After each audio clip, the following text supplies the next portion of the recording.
Today we finally get to learn what Romanian food is. One of our favorite things to do when we get to a new city, to a new country more so, is do a food tour, because we find that you learn so much through the food and you get to cover so much ground in terms of walking that you sort of really get to know a city and get a bit deeper than just the normal touristy stuff. So we're doing a tour today for 4 hours with Bucharest Step By Step tours, and Alison and Eric from Endless Adventure are also coming, and they'll also be filming, so when their video goes live I will put it in the description below. We can even see there's a Sheraton. I'm pointing in the wrong spot. Sheraton is just over there. That's our meeting spot. It's about a 20-minute walk, we think, from here, and then we're gonna get some food. So the food tour started. We've met with our guide Laura, who actually runs Bucharest Step By Step. We're starting with a snack. This is called a bufulet, and it was a snack that was like popular during communist times. It's nice. It doesn't have a lot of flavour. Isn't it? But it's just like, it feels like you need a beer with it, to be honest. Yeah, it's like it's your appetizer. Yeah. In Romania you get to eat more of a Balkan food, I would say. Right. Okay. So the dishes that we will have today, some of them, you can taste them in Serbia, you can taste them in Turkey, but maybe with different spices or with different flavors.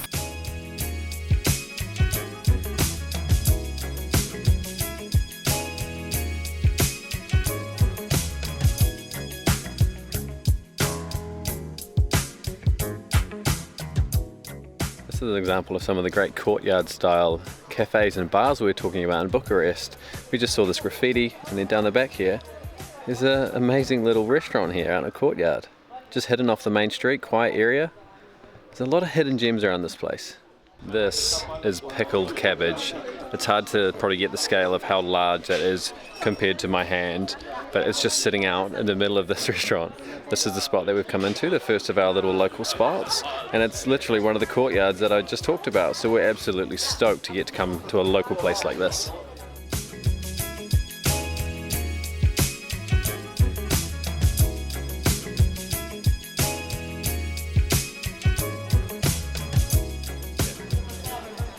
Not only is this an awesome courtyard, but it's actually called Laku Park, which is actually what relates to the tree. Does it just mean big tree? Is that right, roughly? Roughly translates to big tree. I'm making that up a little bit, and I'm just happy because food tour that starts with one of the first stops including beer, that always makes us happy. Aubergine salad or eggplant salad. Yeah, and this is made like a paste. It's made with some pieces of onion, and it's the aubergine, the eggplants are grilled, and then everything is mashed together. Yeah. And this is called, I call this Romanian hummus, because it tastes very similar to hummus, except that it's got a lot of garlic that you will be able to feel. So all of the food has just arrived. I say all of the food because there is a lot of things happening here. I'm about to try something called bullsh, which is polenta with baked cheese on top, and it looks and smells amazing.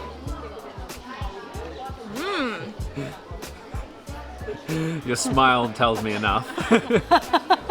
That is really good. It's like salty, it's hot, polenta-y. I don't know how to describe polenta. No. But it's good. Your reaction says it all.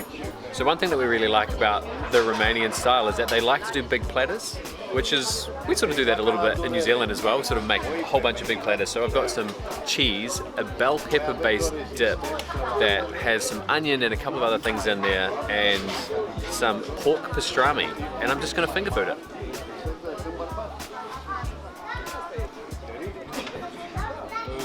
That's an incredible combination. I feel like if I went out and I saw on a menu pastrami and cheese and a bell peppery dip like that, I would actually order it. And the three work together absolutely perfect. I don't know what it is. It seems like a little bit of spice or something in with the bell pepper as well. Around the outside of the pastrami is where some of that spice comes from. And then I didn't try this cheese. This is the salted cow cheese. This was the normal one that I had. But the meat, this meat in particular, and the salami as well, is just so tender. This dip's also an old Romanian favourite because it holds really well. So Laura was just saying her family would eat this a lot when she was younger, bottle it up, and then would be able to eat it seasons or months later as well. We're just leaving our first stop, the tree in the courtyard, little picnic spot. So just on our way to our next stop, we had a huge first meal. Everything was amazing. It was great. So delicious. nothing overly crazy or different in that lot, but there is a couple of things to come that there's one in particular that I'm really looking forward to, but so much food for the first sitting. So much Oh, food I'm tripping. and so much culture. It's great to see, to learn things about the city along the way and see all these historic sites.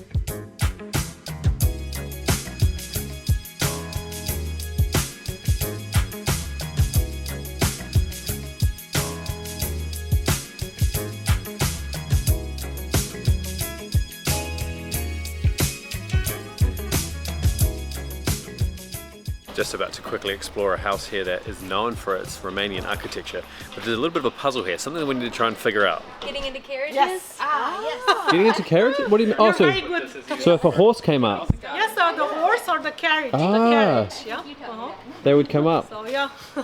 I would never have guessed that. Yeah, because these Alison was houses like, usually have. Yes, you instantly. And I was wondering.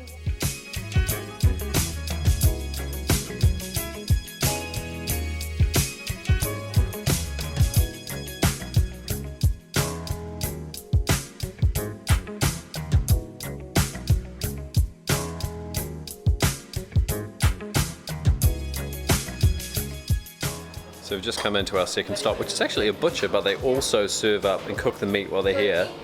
So we are going to try some sausages back here, and they are cooked without the shell on them, without the casing, so it's almost like a burger or some sort of a meat patty sort of thing, but you can see the variety that they've got, and it's cool. I've never heard of a butcher that actually cooks the stuff for you right here. So I think this is mustard, right? Yes, this is normal mustard, and this is pork meat, minced pork meat. Minced pork meat. Yeah, minced pork meat with garlic and with spices and directly grilled on a charcoal grill. Because the thing that makes it special is there's no casing around it. Yeah. I've never heard of it, but as soon as Laura mentioned it was on the tour, I was excited to see what it's all about. Wow, Rather good. there's such a strong flavor. The meat is like. Sorry, normally when you have something with mustard, the mustard takes over the flavor, but that is so strong and so rich and really This is pork, right? Yes, it's Really, pork, really, it's pork really and strong pork. pork It's taste. a combination pork and beef. I love them. I'm like smiling because I'm like, let's go, I want to eat more. The caramel, is it? Yes, it's the caramel and coffee, Yeah. and these are called these are all traditional sweets. Yeah? Right. So this is called homemade salami, like biscuit salami. Right, so it's and not these meat are called though. small nuts. Yeah? Okay. It's not meat. Not meat. No, oh no, man. no. It's made with. I saw this caramel thing on the way in and I looked at it and thought that looks so good. But I didn't think we were coming here for meat, not for cake. And now they're bringing out caramel cake. This is perfection for me. This is amazing. Get salami first because that is the funniest name for a dessert I think I've ever heard of. So there's actual biscuits in there, as you can see, and some chocolate, I think, and butter, of course, and sugar and things. Looks like a big hunk of cookie dough. Whoa. Can't believe it's not meat. Whoa. Huh? Is there like Kahlua in there? Is there some sort of like alcoholic? Essence? Are și alcool? Salamul de biscuit? N-are, nu? Stafide. Raisins as Raisins. well. Oh, it tastes almost like amaretto or something. Alcoholic raisins. Maybe I'm just already at happy hour right now. Their reviews are always like so much better than ours. I'm just standing here and I'm like, well, I can't wait to try the cake. That's all that I'm thinking about, and I'm not thinking about flavor profiles, and I should be. If you want to know the flavor profiles, it's these guys that you need to go and follow.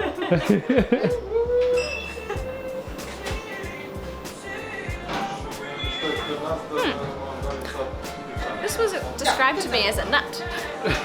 It doesn't look like a nut. We'll see.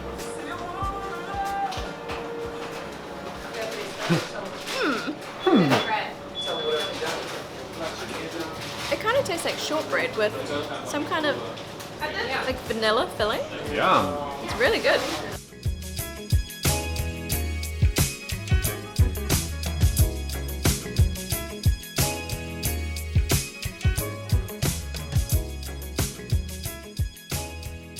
These are those sort of one-off great things that you discover when you're on a tour like this, whereas we're just walking through what felt like a very residential area. And as soon as we came around this corner, it sort of opened up and it was completely different. And now there's all of these random fruits and produce and vegetables and all sorts of stuff.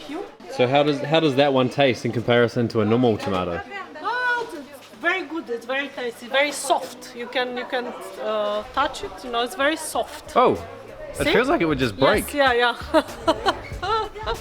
Oh, yeah. I mean, the consistency is a bit different compared to this one. Yeah. Yeah, which seems a bit. I mean, it's harder, a bit harder.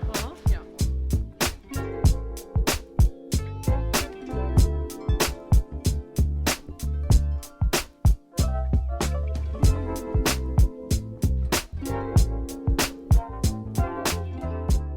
Mini salty ones. What's salty in terms of what? What's in these ones? So in these ones is salty cow cheese. Oh, the and cow cheese from pastry. earlier. Yes. Right, Yeah, cow okay. cheese from earlier and pastries. And then we've got Pastry. some... And we've got the sweet one, sweet Turkish Delight in the middle. Oh, yum. Yeah. Second to last stop. We're pretty full, but we cannot turn down more food and more tasting, obviously. So we've come to like a really local, what do you call it? Patisserie? Apparently it's really popular with locals. It's open 7 days a week and they serve these incredible little pastries. This is a Turkish Delight one. Stacey's going to try a salted cheese or something.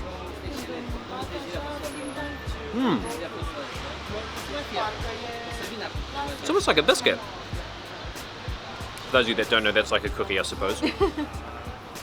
So I didn't expect there to be so much pastry, which makes it taste like you're eating like a cookie, like shortbread almost. And then it's not as sweet as I thought. So these like, my expectations were completely different, but it's not intense. It's like really, really subtle sweet flavors. And then I think the sugar and stuff sprinkled over the top as well.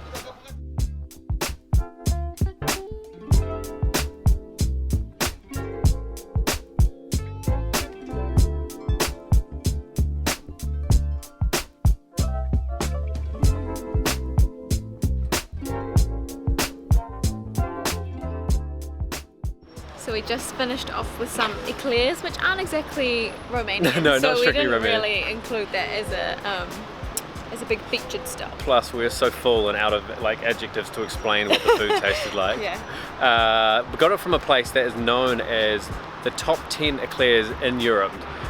Really, really great day. Amazing set of food. Such an incredible variety and yeah, food coma, absolutely stuffed. A massive thank you to Laura and Bucharest Step By Step as well for having us. So we'll link Laura's website down below if you want to come and do a similar tour. She offers, I think, 7 other types of tours around Bucharest. And don't forget to go and subscribe and check out the Endless Adventure as well. Check out their journey and their incredible places that they've been to in their videos. And we will see you in the next one. The next one. Oh, the next one. So thank you so much for watching, and we'll catch you in the comments. Bye.